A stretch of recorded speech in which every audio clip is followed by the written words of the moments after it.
परिचय। प्रिया, तुम इन तीलियों के साथ क्या कर रही हो? मैं इन तीलियों की सहायता से अलग अलग तरह की आकृतियां बना रही हूँ। देखो, मैंने एक समांतर चतुर्भुज बनाया है। ये तो अच्छा है। क्या अब तुम एक त्रिभुज बना सकती हो? हाँ, मैं बना तो सकती हूँ, पर अब मेरे पास सिर्फ 2 तीलियां बची हैं। कोई समस्या नहीं, तुम अब भी एक त्रिभुज बना सकती हो। लेकिन कैसे? ये तीलियां मुझे दो।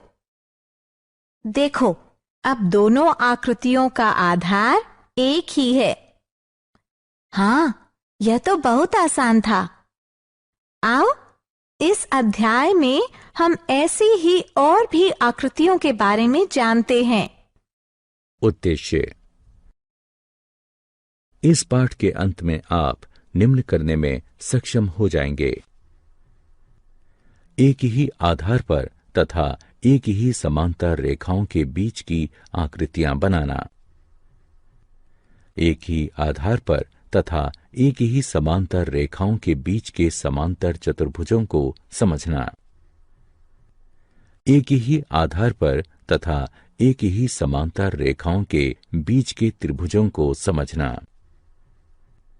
समांतर चतुर्भुजों और त्रिभुजों के क्षेत्रफल से संबंधित प्रमेयों को सिद्ध करना। समांतर चतुर्भुजों और त्रिभुजों के क्षेत्रफल से संबंधित उदाहरणों को हल करना। परिभाषाएं। किसी भी समतल क्षेत्र के विस्तार अथवा उसकी माप को उस क्षेत्र का क्षेत्रफल कहते हैं। और क्या आप जानते हैं कि समतल क्षेत्र क्या है? किसी समतल का वह भाग जो किसी बंद आकृति के अंदर हो, वह उसी आकृति का समतल क्षेत्र कहलाता है। 2 सर्वांग सम आकृतियों के क्षेत्रफल समान होते हैं, लेकिन समान क्षेत्रफल वाली आकृतियां सर्वांग सम हों, यह आवश्यक नहीं है। किसी आकृति के क्षेत्रफल को AR से भी दर्शाया जा सकता है। उदाहरण के लिए, त्रिभुज ABC का क्षेत्रफल के स्थान पर AR ABC भी लिखा जा सकता है। एक ही आधार पर बनी आकृतियां। इस आकृति की ओर देखिए। यहां 2 आकृतियां हैं, एक आयत ABCD और एक समांतर चतुर्भुज CDEF। अब हम देख सकते हैं कि दोनों आकृतियों में आधार CD उभयनिष्ठ है। ठीक इसी तरह इस आकृति में त्रिभुज ABC और त्रिभुज BCD एक ही आधार BC पर स्थित हैं। अब इस आकृति को देखें। इसमें एक त्रिभुज ECD और एक समांतर चतुर्भुज ABCD दोनों एक आधार यानी CD पर स्थित हैं। एक आधार और एक ही समांतर रेखाओं के बीच की आकृतियां। अब इस आकृति की ओर देखें। हम देख सकते हैं कि समांतर चतुर्भुज ABEC तथा समांतर चतुर्भुज ABFD में आधार AB उभयनिष्ठ है। साथ ही समांतर चतुर्भुज ABEC के शीर्ष C और E जो भुजा AB के सम्मुख हैं तथा समांतर चतुर्भुज ABFD के शीर्ष D और F जो भुजा AB के सम्मुख हैं, एक ही भुजा CF पर हैं जो AB के सम्मुख है। इसलिए हम कह सकते हैं कि दोनों समांतर चतुर्भुज एक ही आधार AB पर तथा एक ही समांतर रेखाओं AB तथा CF के बीच स्थित हैं। ठीक इसी तरह इस चित्र में ADB तथा ACB दोनों त्रिभुज एक ही आधार AB पर तथा एक ही समांतर रेखाओं AB तथा DC के बीच स्थित हैं।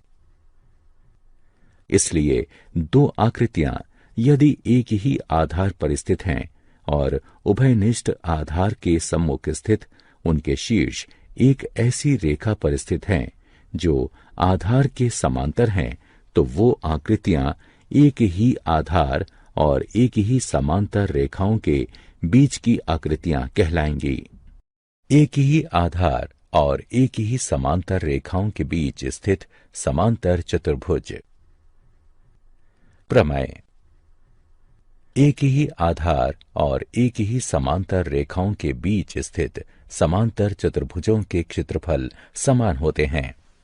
आइए इस प्रमेय को सिद्ध करें। दिया गया है दो समांतर चतुर्भुज ABEC और ABFD जो एक ही आधार AB तथा एक समांतर रेखाओं AB और CF के बीच स्थित हैं। हमें यह सिद्ध करना है कि ABEC का क्षेत्रफल बराबर है ABFD के क्षेत्रफल के। त्रिभुज ADC और त्रिभुज BEF में कोण ACD बराबर है कोण BEF के, क्योंकि ये समांतर रेखाओं AC सर्वांगसम BE तथा त्रियक रेखा CF के संगत कोण हैं। इसे समीकरण 1 से चिन्हित कीजिए। कोण ADC बराबर है कोण BFE के, क्योंकि ये समांतर रेखाओं AD सर्वांगसम BF तथा त्रियक रेखा CF के संगत कोण हैं। इसे समीकरण 2 से चिन्हित कीजिए। इसलिए त्रिभुज के कोण योग गुण के अनुसार कोण CAD बराबर है कोण EBF के। इसे समीकरण 3 से चिन्हित कीजिए। साथ ही AC बराबर है BE के। ये समांतर चतुर्भुज ABEC की सम्मुख भुजाएं हैं। इसे समीकरण 4 से चिन्हित कीजिए। इसलिए ASA नियम द्वारा समीकरण 1, 3, 4 का प्रयोग करते हुए त्रिभुज ADC और त्रिभुज BEF सर्वांगसम हैं। जो कि सर्वांगसम आकृतियों के क्षेत्रफल समान होते हैं, इसलिए ADC का क्षेत्रफल बराबर है BEF के क्षेत्रफल के। इसे समीकरण 5 के रूप में चिन्हित कीजिए। अब ABEC का क्षेत्रफल बराबर है ADC के क्षेत्रफल जमा ABED के क्षेत्रफल के। हम जानते हैं कि ADC बराबर है BEF के, इसलिए हम इसे इस तरह प्रमेय का विलोम। अब हम सिद्ध कर चुके हैं कि एक ही आधार और एक ही समांतर रेखाओं के बीच स्थित समांतर चतुर्भुजों के क्षेत्रफल समान होते हैं। इस प्रमेय का विलोम भी सत्य है, जिसके अनुसार एक ही आधार पर स्थित समान क्षेत्रफल वाले समांतर चतुर्भुज एक ही समांतर रेखाओं के बीच स्थित होते हैं। उदाहरण, यदि एक समांतर चतुर्भुज और एक त्रिभुज एक ही आधार और एक ही समांतर रेखाओं के बीच स्थित है, तो सिद्ध कीजिए कि समांतर चतुर्भुज उसी त्रिभुज जैसे दो त्रिभुजों से बना होता है। मान लेते हैं कि एक उभयनिष्ठ आधार BC पर और एक ही समांतर रेखाओं AE और BC के बीच समांतर चतुर्भुज ABCD और एक त्रिभुज EBC स्थित है। अब सिद्ध करते हैं कि समांतर चतुर्भुज ABCD त्रिभुज EBC जैसे दो त्रिभुजों से बना है। रचना, रेखा AC खींचिए। चूंकि विकर्ण AC समांतर चतुर्भुज को दो बराबर भागों में बांट रही है, इसलिए समांतर चतुर्भुज ABCD त्रिभुज ABC से दुगना है। किंतु त्रिभुज ABC और EBC एक ही आधार BC और एक ही समांतर रेखाओं AE और BC के बीच स्थित हैं, इसलिए वह दोनों समान हैं। इसलिए समांतर चतुर्भुज ABCD त्रिभुज EBC जैसे दो त्रिभुजों से बना है। इति सिद्धम। एक समलंब ABCD है जिसमें AB सर्वांग सम है DC के। विकर्ण AC और BD एक दूसरे को O पर काटते हैं। सिद्ध कीजिए कि त्रिभुज AOD का क्षेत्रफल त्रिभुज BOC के क्षेत्रफल के बराबर है। हल। यह देखा जा सकता है कि त्रिभुज DAC और त्रिभुज DBC एक ही आधार DC पर और एक ही समांतर रेखाओं AB और CD के बीच स्थित हैं। इसलिए त्रिभुज DAC का क्षेत्रफल बराबर है त्रिभुज DBC के क्षेत्रफल के। अर्थात त्रिभुज DAC का क्षेत्रफल घटा त्रिभुज DOC का क्षेत्रफल बराबर त्रिभुज DBC का क्षेत्रफल घटा त्रिभुज DOC का क्षेत्रफल। और इस प्रकार त्रिभुज AOD का क्षेत्रफल त्रिभुज BOC के क्षेत्रफल के बराबर है। एक ही आधार तथा एक ही समांतर रेखाओं के बीच स्थित त्रिभुज। प्रमेय। एक ही आधार या बराबर आधारों और एक ही समांतर रेखाओं के बीच स्थित त्रिभुजों के क्षेत्रफल समान होते हैं। दिया गया है एक ही आधार BC और एक ही समांतर रेखाओं BC तथा AD के बीच स्थित दो त्रिभुज ABC और DBC हैं। सिद्ध करना है त्रिभुज ABC का क्षेत्रफल बराबर है त्रिभुज DBC के क्षेत्रफल के। रचना। B से होते हुए CA के समांतर E पर बनी DA को काटती हुई BE खींचिए और C से होते हुए BD के समांतर F पर बनी AD को काटती हुई CF रेखा खींचिए। उत्पत्ति। निर्माण के अनुसार हमारे पास दो समांतर रेखाएं BE और CA हैं और BC EA के समांतर है, ये हमें दिया गया है। इसलिए चतुर्भुज BCAE एक समांतर चतुर्भुज है। ठीक इसी तरह BCFD भी एक समांतर चतुर्भुज है। अब समांतर चतुर्भुज BCAE तथा समांतर चतुर्भुज BCFD एक ही आधार BC तथा एक ही समांतर रेखाओं BC तथा AD के बीच स्थित हैं। इसलिए समांतर चतुर्भुज BCAE का क्षेत्रफल बराबर है समांतर चतुर्भुज BCFD के क्षेत्रफल के। इसे समीकरण 1 से चिन्हित कीजिए। हम जानते हैं कि समांतर चतुर्भुजों के विकर्ण उसे बराबर क्षेत्र वाले दो त्रिभुजों में बांट देते हैं। इसलिए त्रिभुज DBC का क्षेत्रफल बराबर होगा समांतर चतुर्भुज BCFD के क्षेत्रफल के आधे के। इसे समीकरण 2 से चिन्हित कीजिए। और त्रिभुज ABC का क्षेत्रफल बराबर है समांतर चतुर्भुज BCAE के क्षेत्रफल के आधे के। इसे समीकरण 3 से चिन्हित कीजिए। अब समीकरण 1 से समांतर चतुर्भुज BCAE का क्षेत्रफल बराबर है समांतर चतुर्भुज BCFD के क्षेत्रफल के। उदाहरण।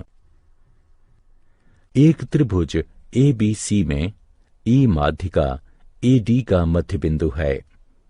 सिद्ध कीजिए कि त्रिभुज BED का क्षेत्रफल बराबर है 1/4 त्रिभुज ABC के क्षेत्रफल के। हल दिया गया है। एडी त्रिभुज एबीसी की माध्यिका है, इसलिए यह त्रिभुज एबीसी को बराबर क्षेत्रफल वाले दो त्रिभुजों में बांटेगा। इसलिए त्रिभुज एबीडी का क्षेत्रफल बराबर है त्रिभुज एसीडी के क्षेत्रफल के। इसके अनुसार त्रिभुज एबीडी का क्षेत्रफल बराबर है 1/2 त्रिभुज एबीसी के क्षेत्रफल के। इसे समीकरण 1 से चिन्हित करें। त्रिभुज एबीडी में एडी का मध्यबिंदु ई है, इसलिए बीई माध्यिका है। इसलिए त्रिभुज बीईडी का क्षेत्रफल बराबर है त्रिभुज एबीई के क्षेत्रफल के। अर्थात त्रिभुज बीईडी का क्षेत्रफल बराबर है 1/2 त्रिभुज एबीडी के क्षेत्रफल के। अर्थात समीकरण 1 के अनुसार त्रिभुज बीईडी का क्षेत्रफल बराबर है 1/2 गुणा 1/2 त्रिभुज एबीसी के क्षेत्रफल के, जिससे यह सिद्ध होता है कि त्रिभुज बीईडी का क्षेत्रफल बराबर है 1/4 त्रिभुज एबीसी के क्षेत्रफल के। सिद्ध करिए कि किसी समांतर चतुर्भुज के विकर्ण उसे बराबर क्षेत्रफल वाले 4 त्रिभुजों में विभाजित कर देते हैं। हल हम जानते हैं कि समांतर चतुर्भुज के विकर्ण एक दूसरे को समद्विभाजित करते हैं, इसलिए ओ एसी और बीडी का मध्य बिंदु है। त्रिभुज एबीसी में बीओ माध्यिका है, इसलिए यह इसे बराबर क्षेत्रफल वाले 2 त्रिभुजों में विभाजित करेगा। इसलिए त्रिभुज एओबी का क्षेत्रफल बराबर है त्रिभुज बीओसी के क्षेत्रफल के। इसे समीकरण 1 से चिन्हित करें। त्रिभुज बीसीडी में सीओ माध्यिका है, इसलिए त्रिभुज बीओसी का क्षेत्रफल बराबर है त्रिभुज सीओडी के क्षेत्रफल के। इसे समीकरण 2 से चिन्हित कीजिए। ठीक इसी तरह त्रिभुज सीओडी का क्षेत्रफल बराबर है त्रिभुज एओडी के क्षेत्रफल के। इसे समीकरण 3 से चिन्हित करें। समीकरण 1, 2 और 3 से हमें यह पता चलता है कि त्रिभुज एओबी का क्षेत्रफल बराबर है त्रिभुज बीओसी के क्षेत्रफल के, जो कि बराबर है त्रिभुज सीओडी के क्षेत्रफल के, जो कि बराबर है त्रिभुज एओडी के क्षेत्रफल के। इसलिए यह सिद्ध हुआ कि किसी समांतर चतुर्भुज के विकर्ण उसे बराबर क्षेत्रफल वाले 4 त्रिभुजों में विभाजित कर देते हैं। क्या आप जानते हैं, सिकंदरिया के हीरोन 1 शताब्दी ईसा पूर्व ने त्रिभुज के क्षेत्रफल के सूत्र की खोज की थी। गणित के इतिहास में वह सबसे अधिक इसी सूत्र के कारण जाने जाते हैं, जिसका नाम उन्हीं के नाम पर है। सारांश। आइए हमने जो कुछ सीखा है उसे संक्षेप में दोहराएं। किसी आकृति का क्षेत्रफल वह संख्या किसी इकाई में है जो उस आकृति के अंदर आने वाले समतल को दर्शाती है। 2 सर्वांग सम आकृतियों के क्षेत्रफल बराबर होते हैं, लेकिन इस कथन का विलोम भी सही हो ये आवश्यक नहीं है। 2 आकृतियां यदि एक ही आधार पर स्थित हैं और उभयनिष्ठ आधार के सम्मुख स्थित उनके शीर्ष एक ऐसी रेखा पर स्थित है जो आधार के समांतर हैं, तो वो आकृतियां एक ही आधार और एक ही समांतर रेखाओं के बीच की आकृतियां कहलाएंगी। एक ही आधार या बराबर आधारों और एक ही समांतर रेखाओं के बीच स्थित समांतर चतुर्भुजों के क्षेत्रफल बराबर होते हैं। एक ही आधार या बराबर आधारों पर स्थित समान क्षेत्रफल वाले समांतर चतुर्भुज एक ही समांतर रेखाओं के बीच स्थित होते हैं। एक ही आधार या बराबर आधारों और एक ही समांतर रेखाओं के बीच स्थित त्रिभुजों के क्षेत्रफल समान होते हैं।